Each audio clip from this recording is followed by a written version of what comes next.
morning, everybody. Welcome to Encounter Church. Hope you had a great week. We are going to start by worshiping our great God, and we would love it if you would stand up and worship with us.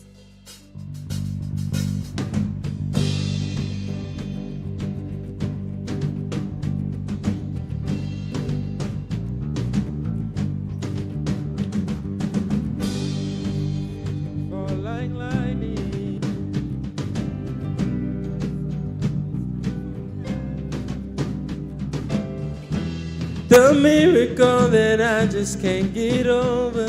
My name is registered in heaven. I believe in signs and wonders.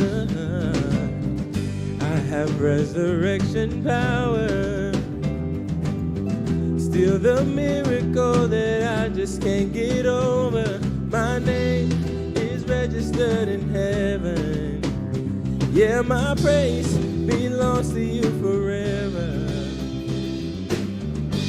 This is my testimony from death to life. 'Cause grace rewrote my story. I'll testify. By Jesus Christ the righteous, I'm justified. This is my testimony. This is my testimony.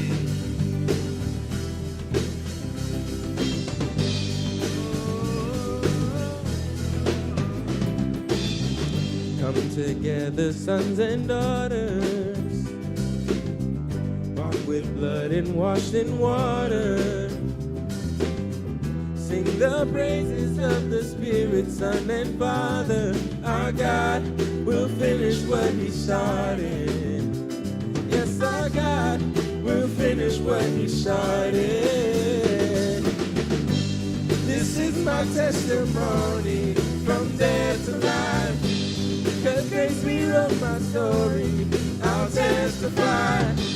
By Jesus Christ the righteous, I'm justified.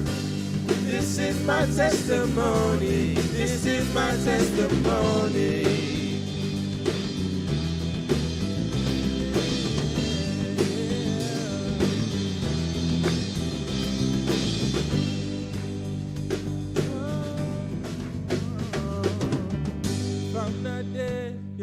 Done. Greater things are still to come. Oh, I believe.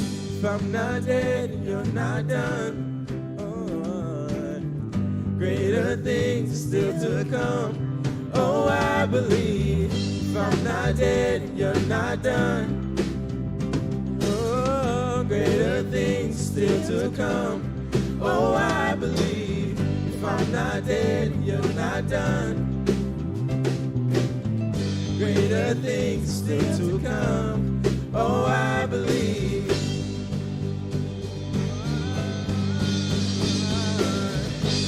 This is my testimony from death to life. 'Cause grace rewrote my story. I'll testify.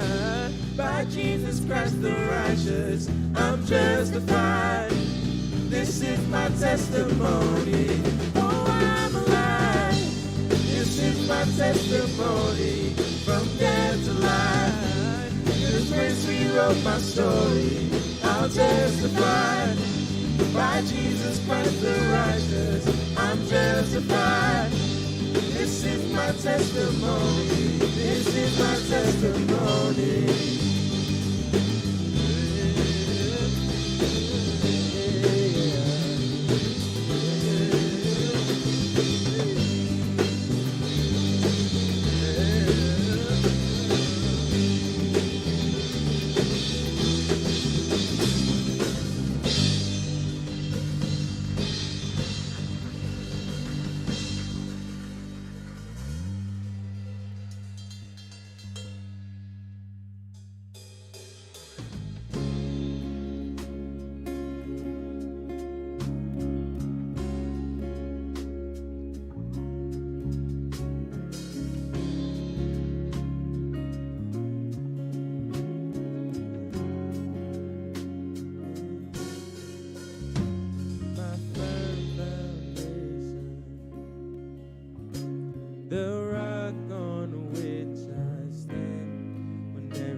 put my faith in Jesus, 'cause he's never let me down.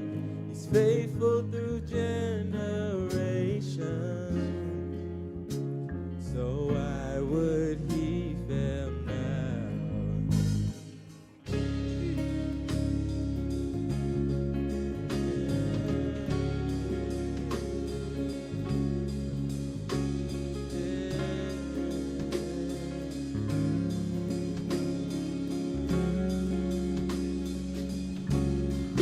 I've still got joy in chaos. I've got peace that makes no sense. I won't be going under. I'm not held by my own strength, 'cause I built my life on Jesus. 'Cause he's never let me down. He's faithful through generations.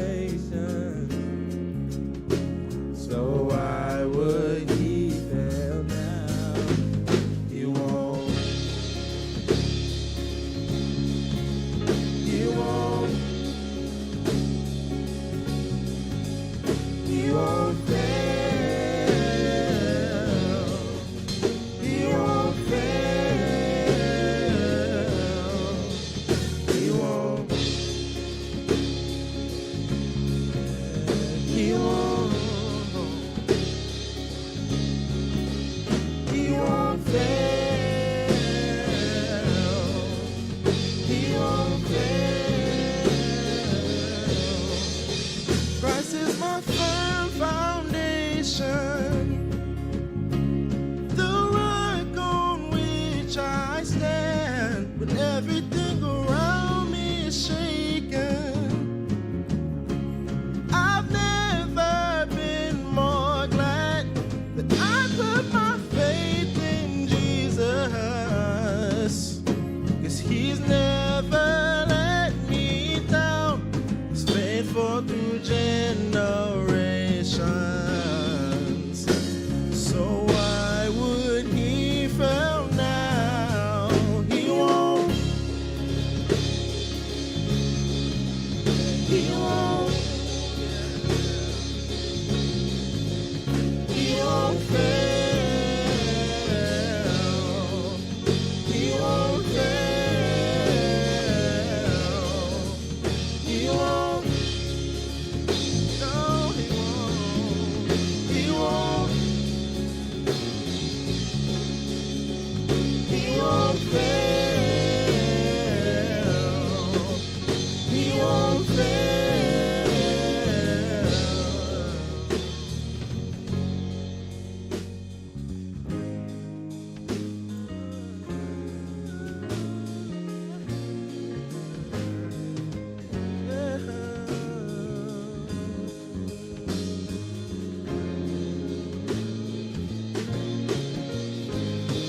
Rain came in, my house was built on you. Oh, I'm safe with you. I'm gonna make it through, yeah. Yeah, rain came, wind blew. My house was built on you. I'm safe with you. I'm gonna make it through. Rain came and wind blew. My house was built on you. I'm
of Abraham, you're the God of covenant and faithful promises.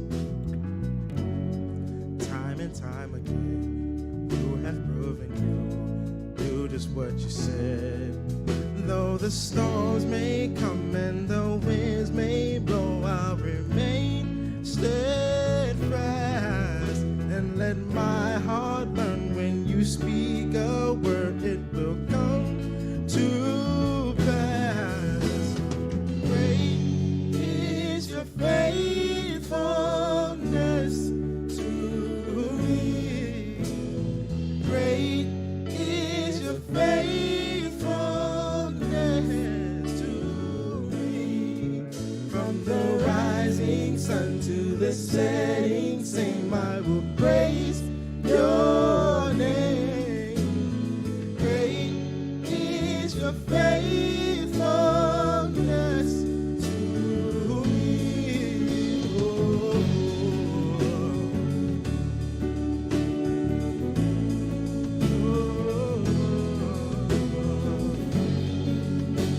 your faithfulness.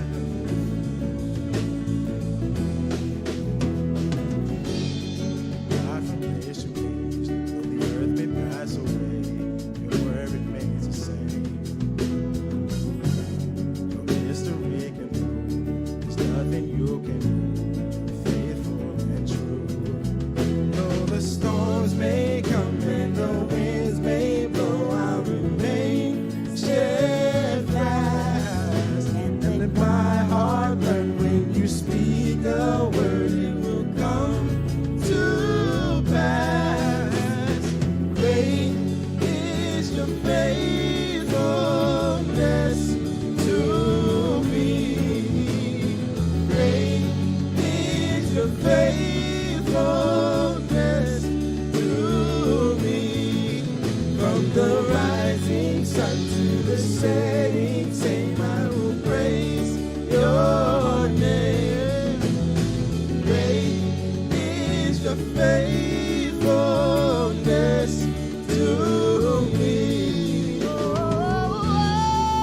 I mean, so good.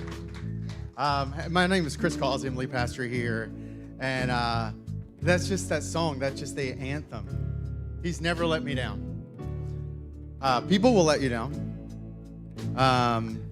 Religion will let you down. Your job will let you down. Your sports teams, let's just be honest, they will let you down. But he will never let you down. And that phrase that just kept being sung, the firm foundation, it's just a phrase I've been thinking about a lot this week of just like, man, when you know the foundation is secure, it's like those images of hurricanes when they sweep through and the devastation they cause. That there's always those images of those places that somehow stand, even in the midst of all the destruction around. And usually what it is they were built differently. They were anchored to the foundation. And that foundation held and gave that strength. It wasn't that the beams in the building were stronger than the beams to the house next door. It was that those beams, that structure had been forged to the foundation and had been anchored to the ground. And if you're new to Encounter Church, or maybe you're even just new to this whole Christianity thing, and you're wondering what it is it's about, you've walked into just this moment where that really is a summary of why we can be confident even when circumstances look shaky. Is because we've got a foundation that is stronger and truer and bigger, and a God that is greater and wiser, and who is able to take even when life is not good and turn it to good. And so we're excited that you're here today, whether it's your first time or where you can't even count anymore because of the number of times you've been here. Because that same God is faithful to all of us, and he's here. And someone else who's here that I'm really excited about is a good friend of mine, Gavin Adams, who you're in for a treat. Like, we rarely ever bring in outside speakers. Like, we want to turn this into a house where we can train people who are kind of from here and growing up in this. And but every once in a while, there's people who are like, we just can't say what they say the way they say it. And even if we just kind of straight up copied them, it'd still be bad, all right? And Gavin is just one of those people. Gavin is an incredible communicator. He has an incredible history of how God has used him. And so we are deeply humbled. I was joking with him earlier. I was like, man, this is probably the smallest crowd you've ever spoken to your entire life. And so Gavin has a whole skill set that's far beyond ministry and business and all kinds of. So he has a unique ability to communicate, and God's used him amazingly throughout the U.S. And so you guys can have a seat, but I want to make sure when we transition and the lights come up, I want you to give him a good Encounter Church welcome, all right?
Well, hello.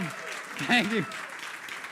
That would mean a lot if you weren't just obeying Chris. So thanks so much. I just whispered to Chris on the way out when after he said that. I said, well, dude, you're supposed to say, hey, we have a speaker here. Honestly, he's mediocre. I don't even know why he's here, but whatever. I was like, because, you set the bar really low, and then if you put a few sentences together, everybody's like, oh, okay, well, it's pretty good. Yeah. So it's like, anyway, lower your expectation, but I am very glad to be here, and I'm very glad to be in Boston this weekend. So as Chris said, my name is Gavin, and I have served in the marketplace for about a decade. In the last man, 19 or so years. I know you're thinking I'm only 31, right? But the last 19 years, I'm 49, I have served in church and as a lead pastor for a long time, and now I'm working with churches all over the country. And man, I love you guys. I love Chris so much. I love what you're doing here. It's just spectacular, and what a great city to be in. I told my wife yesterday, and I know this is not normal, right? But it's probably not normal at the end of October to be walking around Boston in shorts and a t-shirt, right? Is that normal? I told her, I was like, if it's like this all the time, like, I like Atlanta. I was born and raised there, but we may want to move to Boston because this place is spectacular. Chris told me, though, that one year it was snowing on Halloween, so I don't really even own Gore-Tex. I live in Atlanta, and I definitely don't know how to drive in the snow. So anyway, I'm glad to be here, and I bet you are more glad that we are wrapping up our Haunted House series because for the last several weeks, we have been forcing you to think about your past. And nobody wants to do that. Like, we go to church to be uplifted, not to be drugged down, right? So we have been dragging you into your past for a few weeks, and we're going to finish that today. Little quick word of warning. What we're going to talk about today, there's a heaviness to this, and we'll get to it later, but there's some heaviness to this. At the same time, as heavy as what we're going to chat about today when it comes to our past really is, the hope is equally great. I would say it's a lot greater, it's exponentially greater than the heaviness of what we have to deal with in our past. I don't know what you've been through in your life. I suspect it hasn't all been awesome. I have to imagine that there have been things that haven't gone your way. For me, that's certainly true. Again, I don't know how your stories have laid out. I can tell you something that happened to me that was just awful. It's probably the best way to get this started, to share that with you. It happened when I was 15. To understand it, though, fully, we need to go back a little bit further. I was born in the 1900s, and so I really, I know for some of you, you're like, well, so old, but I was born in the 1900s and loved basketball. I grew up south of Atlanta. It was like a basketball mecca area of Atlanta. I loved it. I would ride my skateboard every day to the basketball outdoor hoops and play ball all day and then skateboard back. It was a weird dichotomy, like a skateboarding basketball player, but that's okay, And I loved it so much. Now, when I was playing as a kid, it was all I would do all day long. I just play basketball. I was working so hard in my game. I'm right-handed. I worked on left-handed stuff constantly. I was never great at it, but I was putting the effort in, worked on shooting. I would shoot for hours. Now, you've seen kids doing this. I never practiced any 5-foot shots, only half-court shots, because you do those a lot, right? But it's always shooting. I was playing all the time. It was like my sport. Now, back then, we didn't have travel everything like we do now. So, we didn't have the business of travel sports back then. We just were children playing for fun. Now, we are funding our kids for no reason, honestly. None of those kids are going to make the NBA, but whatever. So, but, you'll figure that out later when your kids are older. But I wanted to play in the NBA. That was my dream. And so my favorite player, I had a handful. I grew up in like the heyday, I feel like, of the NBA with the Dream Team in 1984. I loved Larry Bird. He was one of my favorite players, but Jordan was my guy. I was a Jordan guy. Some of you were like, LeBron's the greatest. I'm like, nah, you just wait till you get to heaven. God will straighten that all out for you. Jordan was so unbelievable. I had posters on the wall. I would every day in my room play basketball at night. I had a hoop in my room. I can't describe how into basketball I was. Now, I played tennis, played baseball, played other things, because back then we cycled through. And I was pretty good, honestly, at tennis and baseball. But I didn't really like them that much. When I got a little bit older, my mom and dad said, maybe you've had this conversation. My mom and dad said, hey, we probably should pick a sport. And we're getting to be middle school age. Let's choose one sport. And my dad said, I really think you have a future to maybe play some tennis. You maybe even be able to play in college. And this is terrible. I remember thinking, there is no way I'm going to choose the sport with the little white shorts, look like a nerd. Like, I'm not doing that, not doing that. And then, my dad said, well, but, you're also you're an all-star shortstop, maybe. And I'm like, nah, baseball's really boring. And I got hit with a pitch one time, and it really hurt. John Dudek hit me so hard in the knee, I was terrified of baseball. So I said, I'm choosing basketball, which was really smart.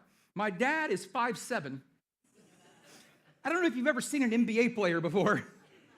Ain't a lot of 5'7" NBA players. And so, I chose basketball, but I worked so hard. In 9th grade, I tried out for the JV basketball team at my high school. And listen, I went to a basketball, as I said, Mecca high school. I mean, this high school was in the state playoffs every year, had won some championships. Now, I wasn't, trying to be on the varsity team. I was a ninth grader. I was like a 5'3" ninth grader. But I loved basketball, had worked so hard, tried out for the JV team, and I made it. There was only a handful of ninth graders on the team. Now, keep in mind, I didn't really play any. I practiced a lot, really hard, and then if you know anything about basketball, I was the guy at the end of the game. If we were losing but we thought we could catch up, the coach would go, Adams, get in the game. And I knew what he wanted me to do.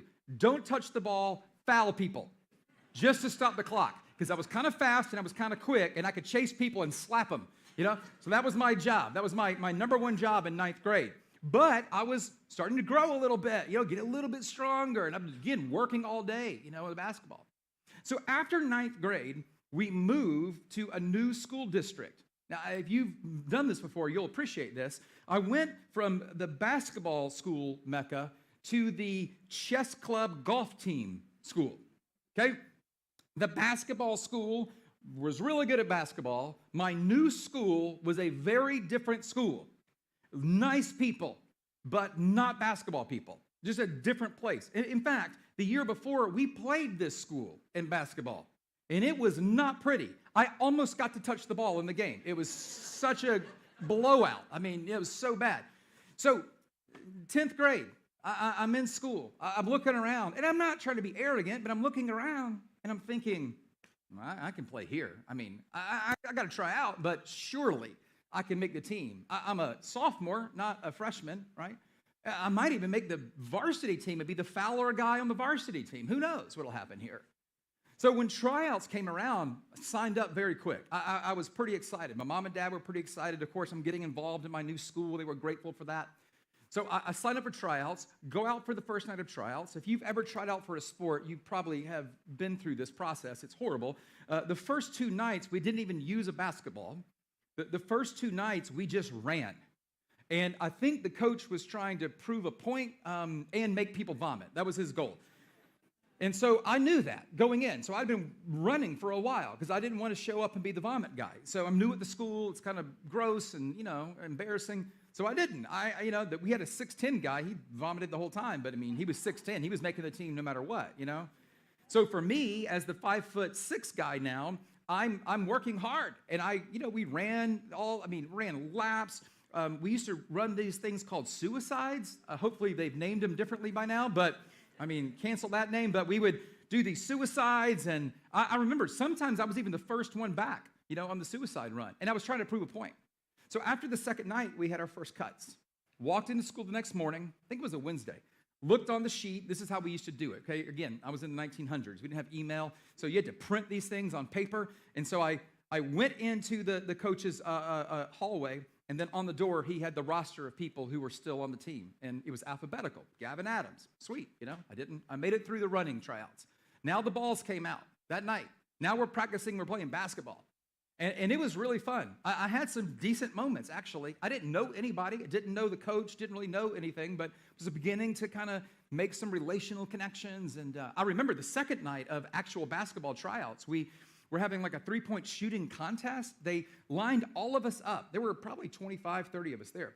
We all shot one. And if you made it, you went to the back of the line. If you missed, you had to go on the side. Well, it got to be my turn. I just drained it. Again, I've been working so hard at this. The guy behind me, I didn't know him, but he also made it, and everybody kind of went, eh. And I thought, well, that was weird. Come to find out, he was the varsity sharpshooter on the team. He was the guy who was in the game to just drain three-pointers. I went to the Celtics game on Friday night, opening game, go Celtics. I don't want to bring this guy up because he was an enemy that night, but Tyler Hero, what I'm talking about, for the Heat? That's what this guy was. He just made all the three-pointers. He was incredible. He was right behind me. So I made the shot. He made the shot. Went back in line. 10 of us left. Got to be my turn again. Made the shot again. The line dwindled. Now there's 6 or so of us. I made my third shot. Now there's only me and him. Me and the high school Tyler Hero behind me. So I made the 4th shot. He made the 4th shot. Listen, we went 13 shots in a row. I made 13 in a row. My 14th shot, right? My 14th shot barely missed. He made his. Everybody started cheering and, yay for our guy and, whatever. And I thought, well, I wish I would have won, but I came in second to the guy. Surely the coach is noticing this, right? So next week on Monday, go in. The roster is posted. Gavin Adams, still on there for JV.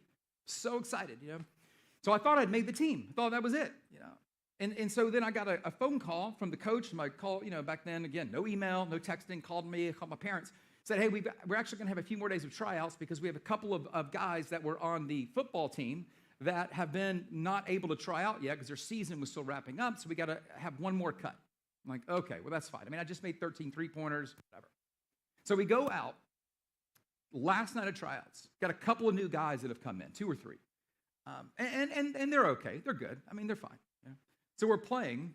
I can take you to the very spot. If we flew to Atlanta today, I could take you to the very spot, the very part of the court I was standing on when I received a pass on a fast break and dribbled it off my foot.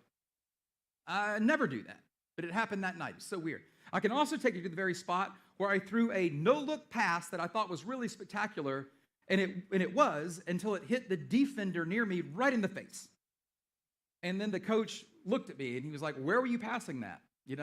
And obviously not to the defender's face, but I was trying to, make up for the dribble, I mean, it was just not a great night. And at the same time, I thought, I've had a week of really good tryouts, a week and a half at this point. I mean, I had one bad night, no big deal. The next morning, we're having the final cut. And so I walk in and look at the list, and my name is not at the top, And I thought, well, he probably did it reverse alphabetical this time. All the other times it's been I bet he reversed it this time to keep us on our toes. So I looked through, I'm like, I'm not at the bottom. And I thought, you know what? I bet Coach Flynn is just doing this randomly. Look through the list, and my name's not on the list. And I was so angry. I was so frustrated. I knock on the door, 8 a.m. in the morning. Coach Flynn says, yeah, come in. I open the door, 15-year-old. I walk in, and I said, hey, Coach Flynn, there was probably a mistake on this list. My name, no, I didn't say that. I said, I noticed that I was cut. And he goes, yeah, Gavin, he goes, we just couldn't keep everybody. You know how coaches are. And I said, can you tell me why? I'd love to just kind of know why. And he said, well, honestly, Gavin, he said, the other guys on the team have grown up here in Fayette County. They played in the rec system growing up. I mean, they've been a part of the middle school program, and you're new. And you did a good job, but I just don't know you as well as I know them. And so I just felt like I had to go with the people who I knew because we're trying to build a team, and so you were the last person that I had to cut. Now, I got to tell you, that did not sit well with me. That felt really unfair. Now, let's be honest, right? If you're the last guy cut, it's not like you're going to be a starter. I mean, I was going to be on the end of the bench fouling people again, probably. But still, it just felt like such an unfair way to lose a dream, like the unfair way to be cut from basketball. And so I get home. I am so angry. My mom and dad, they're like, it's okay, don't worry about it. You can play rec ball. I was like, rec ball, loser. And so I did. I signed up and played rec ball. I averaged, listen, I played so angry that basketball season. I averaged an angry 28 points a game in the rec league. After every single game, the opposing coach would come up to me and go, Gavin, why are you not playing on the school team? And I would say, I don't know. You should ask Coach Flynn that. Good question, I mean, I got some technicals. I was not the nicest guy out there, but I played really hard, won a lot of games, angry. The church I was going to at the time, the varsity coach went to our church, kind of family friend in a way. One day before the junior season tryouts, he saw me at church and he said, Gavin, are you going to come and try out for the varsity team? And I'm thinking, well, you heard about the dominance in the rec league, didn't you? Of course he didn't, but it's pretty arrogant. I thought that. He said, are you going to try out? I said, nope, I'm definitely not trying out. And his name is Coach Middlebrooks. He said, well, why not? I know that you play and you enjoy it, whatever. And I told him, I said, there is no way I will play for a school that treats people like that. And of course, I'm like 16. He's like, oh, okay, that's really interesting. And I didn't. Played rec ball my junior year, my senior year, and that was it. Went on to play intramurals, at a college, but, whatever, Now, listen, I'm an adult now. Looking back, why did I not try out for the varsity team as a junior? I mean, come on, right? We're adults, we know. The reason I didn't isn't because I wasn't going to give them the satisfaction of having me on their team. The reason I didn't try out again was because I just didn't want to lose again. I just didn't want to be rejected again, right? I didn't want to face what might happen. There was like a fear of failure is the word we would give that.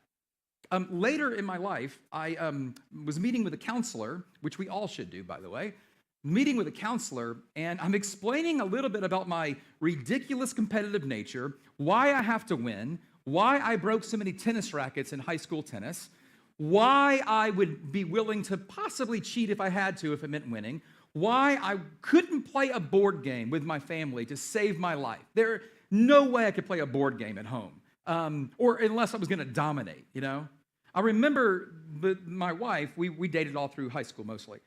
She had a brother that was like 6 years younger than we were.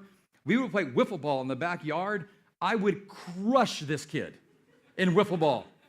And his mom and dad would say, hey, Gavin, he really looks up to you.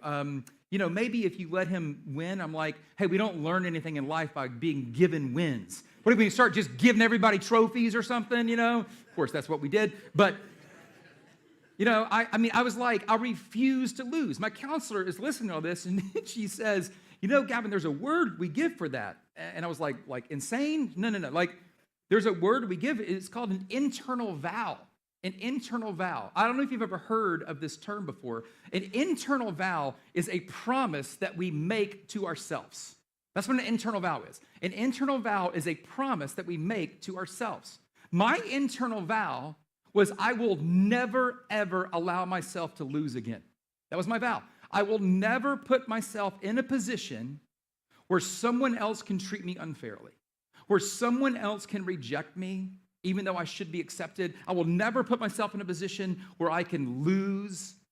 And listen, I got to tell you, for about 25 years, I got a lot of junk done from that position of anger, resentment, and competition.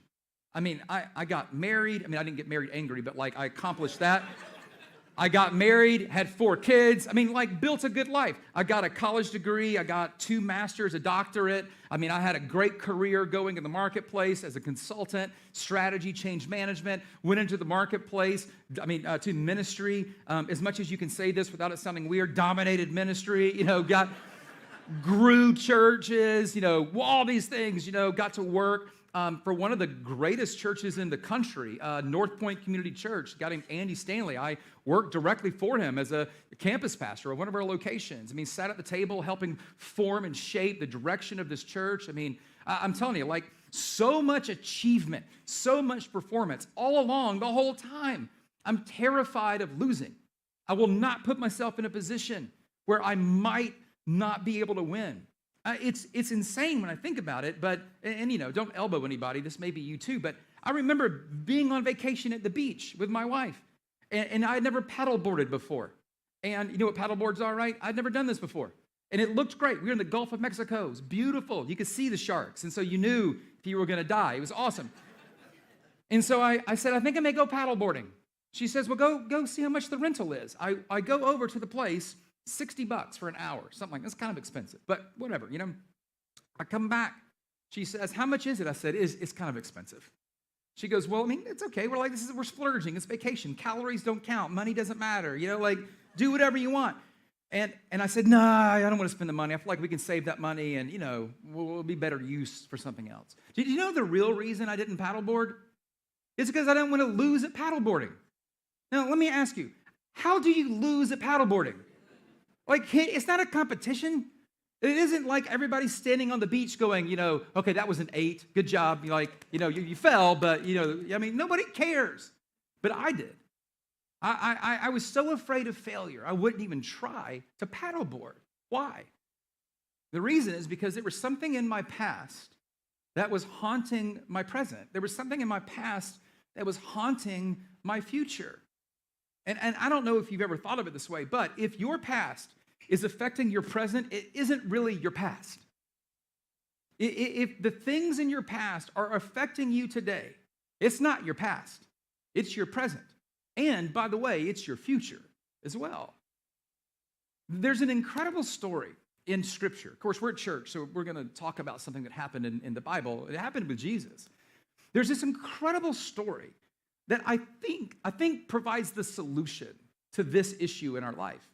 It's what provided the solution for me as a 15-year-old being cut from a basketball team. It's the thing that finally freed me up from all of that emotion. It's the thing that really allowed me to experience freedom, to try new things, to not be afraid, to not break tennis rackets. I mean, to actually have fun playing golf. It's the thing that allowed me to become a much better husband. It's the thing that allowed me to really become a better father. I'll just super transparent. It's the thing that allowed me to help my kids navigate life so they don't have these things. And we learn about it in a story in the book of John. I don't know, again, if you know who John is. John is a pretty interesting guy. He was one of the 12 disciples. Jesus, when he became they thought he was a rabbi. He's the son of God, so it was kind of a little better than that. But he's being treated as a rabbi. He picks these 12 guys out to be his disciples. Now, if you study this whole thing, it's fascinating. Little Jewish children grew up just dying to be a disciple, and now Jesus is picking these rabbi school dropouts to be his disciples. I mean, they're fishermen and tax collectors. I mean, they are not the best of the best. And Jesus selects these guys. John is one of them that he selected. And so John, when we read the Gospel of John or any of the other documents he wrote in our New Testament, it's so cool. We're reading the first-hand account of his experience with Jesus. We're not just reading something he heard about. We're reading what happened because he was there for it. He saw it all. And so there's a story that he tells us about in John chapter 11. Of course, we put the letters and numbers and verses to it later. In John chapter 11, there's this incredible story that has a principle that I think might allow our haunted house to be ridden of the problems. Here's how the story starts. Now, a man named Lazarus was sick. Lazarus is kind of a big deal here. He was from Bethany, the village of Mary and her sister Martha. Now, this is not Mary, Jesus' mom. This is a different Mary, okay? This Mary, whose brother Lazarus now lay sick, was the same one who poured perfume on the Lord and wiped his feet with her hair. Now, just quickly, there's another story where Jesus is having a meal. A woman walks in who is kind of like shouldn't be around, pours expensive perfume on his feet, cleans his feet with this perfume. Now, you can imagine back then, nobody's wearing cool Jordans. They're all wearing sandals. Dirty feet, right? It's gross, expensive perfume, but she realizes that this Jesus is something bigger than just a guy. And so she honors him by doing this. Well, of course, they connect over this relationally, and Jesus becomes very good friends with Mary and Martha and then this brother, Lazarus. So here's how the story continues. So the sisters sent word to Jesus. Jesus is not in this community right now. He's pretty far away. Lord, the one you love is sick. So again, Lazarus is not just a guy with the flu. He's like a very important person to Jesus. Mary and Martha are very important people to Jesus. So, story continues. When Jesus heard this, he says, this sickness, now he's sitting around with his disciples, right? He's a long way away. He looks at them and he says, I hate to hear this about Lazarus, but good news, guys. This sickness will not end in death. No, it is for God's glory, so that God's Son, talking about himself, may be glorified through it. Now, Jesus loved Mary and Martha. Next slide. Now Jesus loved Martha and her sister and Lazarus. So when he heard that Lazarus was sick, what do you think he did? I mean, put yourself in his sandals for a minute, right? You're out far away. Your best friend, you get word, is sick. At the ER, is at urgent care, there's something going on. I mean, what would you do? I mean, you have friends. They can call you at 3 a.m. I mean, you'd be frustrated at first, but then you would go. Like you would help. You would do anything that you could do for them. And you're not even Jesus. You can't heal anybody. You can do nothing about it other than hug them, be with them, love them, right? But this is Jesus. I mean, they've seen him do some incredible things. They've seen him go to that party and turn water into wine and get invited to every single party thereafter. I mean, I'm bringing that guy with me everywhere I go, right? You've seen this guy spit in the dirt, make mud pies, and cure blindness. You've seen him touch a leper, and the leper is completely healed. And he didn't even like that guy. He probably did. He was Jesus, but he didn't know him. This is Lazarus. Like, this is a big deal. This is a really big deal. So what did he do? John, sitting around this moment, tells us. He says, now Jesus loved Mary and Martha. So when he heard that Lazarus was sick, he stayed where he was 2 more days. He sent word back, thanks for telling me. Maybe I'll come later. He stayed where he was for 2 more days. And then he said to his disciples, let's go back to Judea 2 days later. Now, there's a funny moment in this story. You can read it if you want to later, John 11. The disciples didn't want to go to Judea because they had just come from there. And the religious people in Judea were trying to kill him. They were threatening to beat him up and maybe even kill him, crucify him. And so when Jesus said, we're going to stay here for a while, they went, yeah, that's probably a good idea. I'm sure Lazarus will be fine. Like, I'm sure he's going to be okay. It's just, he's got the cold. He's got COVID. He'll be fine. Like, give him a couple days, you know. Of course, Jesus knew what was going to happen. So when Jesus says, hey, we're going to go back to Judea, one of the disciples actually said out loud, well, I guess all of us will just all go die with him. So they started a trek. It took about 2 days to get back to Judea. Now, Mary has sent word to Jesus, right? The one you love is sick. She's expecting. She's standing on the front porch every day, all day, looking, waiting on Jesus to finally show up. Meanwhile, Lazarus is now dead, but she's still waiting and hoping. I mean, she has no idea. Jesus probably can't do anything about this, but maybe he'll at least come to the funeral. He'll at least come to the wake. So Mary, when Mary reached the place where Jesus was, she sees him. She runs out to where he is, and she saw him. She fell at his feet and said, Lord, if you had been here, my brother would not have died. Think about that faith that she has. Jesus, if you would have been here when I asked you, by the way, but if you would have been here, like any normal friend would have done, if you would have been here, all of this could have been avoided. When Jesus saw her weeping, and the Jews who had come along, I mean, it's been a few days, with her also weeping, he was deeply moved in spirit, and he was troubled. Where have you laid him? Jesus asked. Come and see, Lord. They replied. They had this incredible moment. They go over to where the tomb is. And John writes for us that in this moment that Jesus wept. And then the Jews said, see how much he loved Lazarus. See how much Lazarus meant to him. Now, what's so interesting in this moment is Jesus knows what's going to happen. He knows what he's going to do. But he stands there, and he stands in front of the tomb. Everybody's weeping, including Jesus. And he says something kind of insane. He says, hey, can you roll that stone away from the tomb? Now, I don't know if you know how this works, but back in 2,000 years ago, in this time of they would bury a body in a tomb, allow it to eventually decay. They would go years later, collect the bones, keep that. Well, this body has been in there for 4 days. It is not a pretty sight. In fact, in the New King James Version of the Bible, somebody says, if we open it, the body may stinketh, Jesus. I don't know that we want to do that. But he says, can you please roll the stone away? Now, this stone had kind of been sealed. They pull a little rock out, it rolls in place and seals the tomb. So he says, I want you to unseal it. And they do. And then Jesus does something, it's kind of funny in a way. It's weird funny if you think about it, but he prays, but he's praying to God, which is him. He's God in a bod, so he's kind of praying to himself, whatever, right? Think about that later. He's praying to God, but he's doing it for them. He prays to God, and he basically prays a prayer, hey God, you know, what's up? You know what I'm going to do. You know, I know what you're going to do. We are in the same boat here. But I'm praying to you so that everyone watching will know who we are, who I am. that I am you here on earth, that I am the Son of God. And then, I don't know if he prayed or how he did it, but I always imagine he just opened his eyes after a prayer, and he looks around, he was like, okay, you guys ready?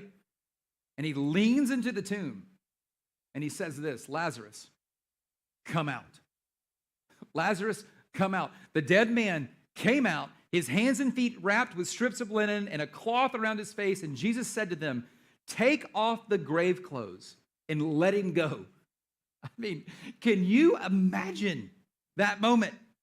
Like, we all follow something, right? But if a guy is bringing people back to life, that's the dude I'm following. Like, that's the guy I am with. And everybody is stunned and amazed by this. Now, listen, I grew up in church. I've been in church my entire life. I mean, I've been going to church since I was negative 9 months old, okay? I am churched, okay? I have heard this story hundreds of times. I've heard it taught at like vacation Bible schools. I've heard it taught in Sunday school and small group. I've heard pastors preach over and over and over on it. And this whole part of Lazarus coming out of the tomb is pretty important. It's a big deal. And we should focus on that. But there is another moment in the story that we so often overlook, and I think it might be the secret to dealing with everything that is haunting us from our past. It's actually the shortest verse in the entire Bible. Jesus wept. John 11:35. When I was growing up in church, every once in a while they'd ask us to memorize Bible verses. This was my go-to. 2 words. I got it right half the time, Jesus wept. Jesus wept. Now, when the Bible was being put together, this is kind of interesting. When the Bible was being put together, this was just a document. There weren't chapters and verse numbers. There was none of that. So when the document was being put together, this moment was so critical, they decided to give it its own verse. Why do you think that is? Why do you think that is? What Jesus was doing in this moment is something that we do not want to do. What Jesus was experiencing is something that we do everything in our power to avoid. What Jesus was doing is experiencing grief. He was experiencing grief. Now, it's pretty interesting, right? When you think about grief, we know what that is. Grief is what we do when maybe grandma died and, we're sad and we mourn that for a minute. That's what grief is. And if we're honest about it, we do everything in our power to run away from it. And if there isn't a way to run away, we'll lean in as long as we have to, the minimum amount of time possible to then just move on. We are much better at squashing things in our heart than grieving things, right? We're much better at ignoring emotion than we are experiencing it. Most of us are way better at minimizing, or this is a whole nother sermon, or medicating that emotion than allowing ourselves to feel it, but not Jesus. In a very interesting way, Jesus was putting on display a solution, but not just for the people around him, but I think for us even today. What Jesus did is he allowed himself to feel the pain and to feel the sadness of loss. Now think about this just for a second. Jesus allowed himself to feel the pain. Rather than moving past the sadness, rather than moving past the emotion, he allowed himself to sit in it. He allowed himself to feel it. He could have walked over to the tomb. Where did you put Lazarus, my friend? He could have walked over and went, hey, move the stone. Hey, dude, come out. And that'd be it. He knew he was going to do that anyway. Like he didn't walk up there and think, I wonder what I should do. I'm going to cry for a while I think about it. Like he didn't do that. He knew what he was going to do the whole time. By the way, 4 days earlier, he's sitting around the campfire. He gets word that Lazarus is sick. Remember what he told his disciples? This sickness will not end in death. 4 days ago, he even said that. He knew that Lazarus was going to die. He waited for 2 days to ensure he died. He did all of that on purpose. He walked back to the home. He knew what he was going to do. He said, where did you put him? He knew where he was. He did all of that knowingly. But he allowed himself to feel something. He allowed himself to experience something that we don't want to experience. And I think the reason he did it, knowing that he was going to bring him back to life, knowing that all of that was going to happen, I think the reason he allowed himself to feel that pain is that he wanted to show us a principle of loss, that grief paves the path to peace. Grief is what paves the path to peace. Grief is what allows us to move beyond the thing that's holding us back. Grief is the thing that allows us to see and feel what we've lost. I don't know if you've thought of this before, but every single loss is actually a death. Every single loss is a death. And like all deaths, right? All deaths get buried. Every single loss is a death, and every death gets buried. Now, we know that when a person dies that we bury them and we should grieve them. That's normal. We know that. But every loss is actually a death. The loss of a dream, the loss of an opportunity, the loss of a job, loss of a career, the loss of not making a JV basketball team. They're all losses. And think about what's happened in the last 3 or so years. Think about how many things we lost in 2020 and 2021. How many relationships we lost, people we lost. But let me take it a little deeper for a second. This is the heavy part, but we lost summer camps for kids, didn't we? I had a child, I've got 4 kids. My second oldest kid graduated in 2020. In 2019, we did college tours, and he fell in love with Auburn University for some reason. And I don't care about Auburn University, and it's very expensive, but he loves them. And that's where he wanted to go. In 2019, we visited Auburn, and it was this incredible place, happening place, young, cool people everywhere. It was so much fun. And then in January of 2020, 4 or 5 months later, he's been accepted, right? The world shuts down. He graduates from high school, and there's an online Zoom graduation ceremony, which kind of stinks, by the way. He goes to college. He spends his first year at Auburn in the dorm doing online classes. Now, they still charge me the full amount, but, but those are losses. My daughter missed summer camp. That's a loss. Think about all the things that we have lost. Think about all the things that you, in your past, have lost. Now, here's the hard part of this. When we lose something, it's a death. And what do we do when something dies? We bury it, right? So, if you experience a loss and you grieve it well, you can bury it dead. And that loss can rest in peace. But nobody teaches us that. No one tells us that losses are deaths.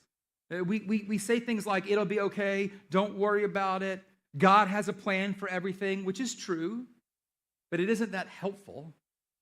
It doesn't emotionally move us forward. So you know what we do, right? We just get angry. We suppress it. We medicate it. We minimize it. We do all of these things except for grieve it. But it's still a loss, which means you're going to bury it. Every loss is a death, and every death gets buried. And here's the biggest problem with this. Ungrieved losses are buried alive. Ungrieved losses still get buried. They just get buried alive. And if the horror movies has taught us anything, if you bury something alive, it's going to come back. And when it comes back, it is way angrier, way uglier, way meaner than it was in the moment that it happened. But because we don't know it, we're all walking around with dozens, maybe hundreds of ungrieved losses that are haunting our present, and they're affecting us every single day. That's exactly what happened to me as a 15-year-old. It's exactly what happened. I experienced a loss. And listen, as an almost 50-year-old, it's so easy to look back and say, that's kind of dumb. It was just basketball, just JV basketball. But when I was 15, it meant everything to me. It's all I cared about. I cared about it way more than school. Ask my parents, Look at my report card. It's all I thought about. It's all I cared about. And it was taken from me. It was a dream. But I didn't grieve it. What did I do? I got angry about it. I minimized it, and I got uber competitive. I made an internal vow. And that internal vow drove a lot of achievement, but it broke my soul in the process. It crushed my heart the whole time. And I couldn't figure out why I felt that way. I couldn't figure out why I couldn't let things go. I couldn't figure out why I had to win all the time. I couldn't figure it out. And the reason is because I was living with an ungrieved loss. It was killing me. It was killing my present. And it seems silly that something like that would do it, but it does. Because that's what ungrieved losses do. The truth is that only losses that are grieved can actually rest in peace. The only way to experience peace ultimately is to grieve a loss. And if you don't, the only path is to trouble. And the reason is because if you don't grieve a loss now, it's just going to create grief for you later. If you don't grieve a loss now, it's going to destroy something later. So here's the hard part. Now, good news, bad news. You can hear this, and you can walk out of here today and shake it off and get in your car and be like, whew, I'm not worrying about that anymore, you know. Thank goodness we're done with the past messages. But I cannot encourage you enough to not do that. I'm going to ask you a couple of questions. And I really want you to think about it. And we're going to close our service today with a song and really just give you a chance to kind of process this for a minute. And it's going to be hard, by the way. This is not easy, but it's worth it. First question: what losses have you experienced in your past that you never grieved? Now, I suspect there are losses that you have grieved. I suspect that there are things that you grieved because it was obvious that it was a death. But how many losses have you experienced that you just moved past?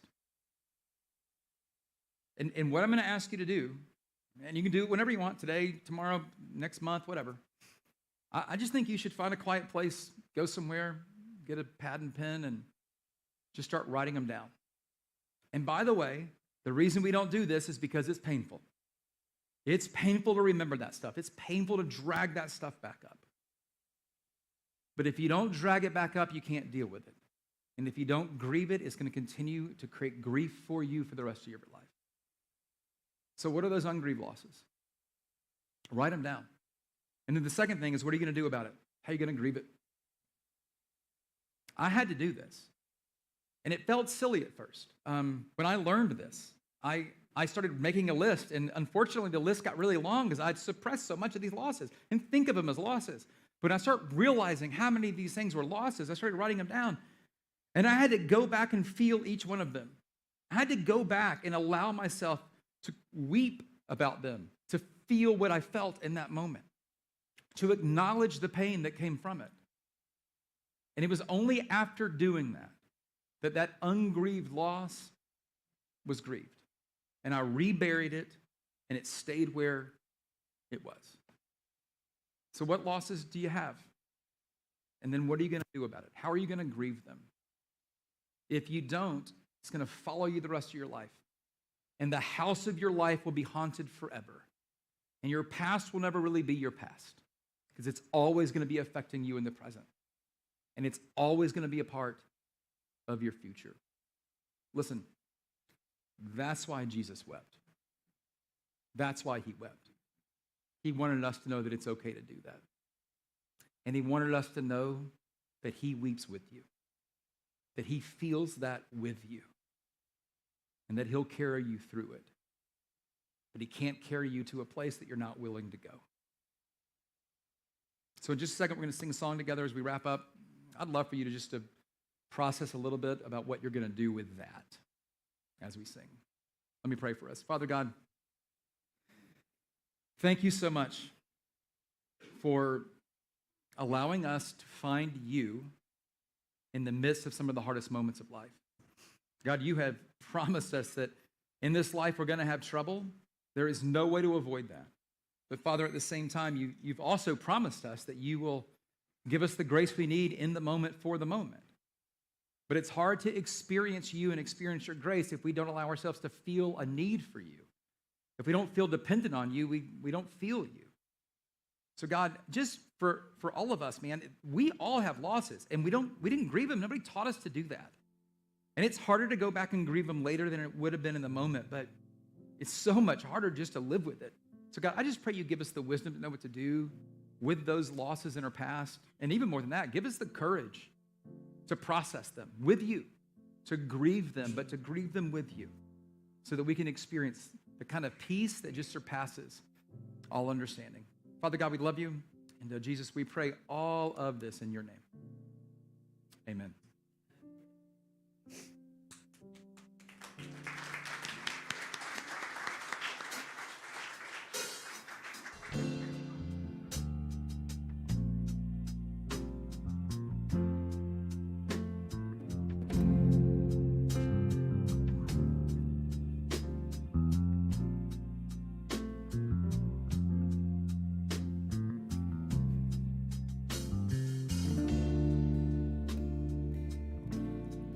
It's hard to see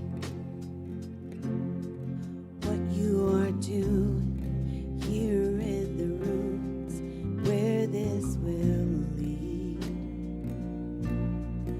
Oh, but I know down through the years, I've looked on this moment, see your hand on, know you were here,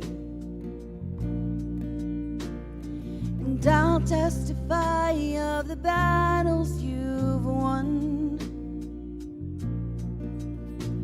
how you were my portion when there wasn't enough, and I'll testify of the seas that we've crossed, the waters you parted, the waves that I've walked, singing, oh, oh, oh, my God did not fail, singing, oh, oh, oh, it's the story I'll tell, singing, oh, oh, I know it is well. Oh, oh, it's a story I'll tell. Believing gets hard when options are few, when I can't see what you do. I know that you prove you're the God who comes through. No, but I know that over the years I've looked back on this moment, see your hand on it, and know you were here. And I'll testify of the battles you won. Oh, you were my portion when there wasn't enough. And I'll testify of the seas that we've crossed. Yes, I will. The waters you parted, the ways that I've walked, singing, oh, oh, oh, my God did not fail, singing, oh, oh, oh, it's the story I'll tell, singing, oh, oh, oh, I know it is well. Oh, oh, oh, it's the story I'll tell. And all that is left is highest praises. Hallelujah to the Rock of Ages. Let's sing all that is left. All that is left is highest praises.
when there wasn't enough.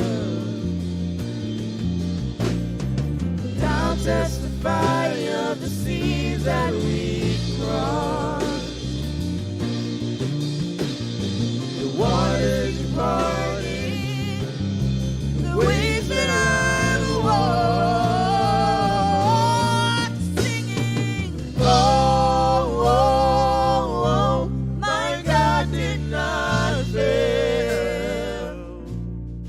Singing, oh, oh, oh, it's a story I'll tell. Oh, oh, oh, oh, oh, I know it is well. Oh, oh, oh, it's a story I'll tell.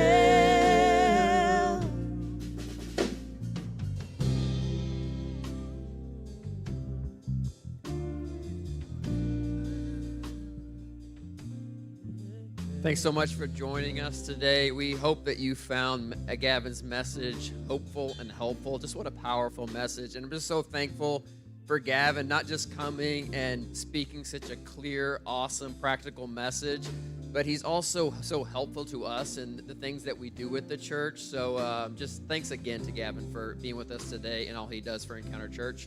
A few things. We have, if you get the Encounter Church email, you may have saw something about Christmas boxes. These are for kids who this may be, what's in this box and it's filled up, will be all they get for Christmas.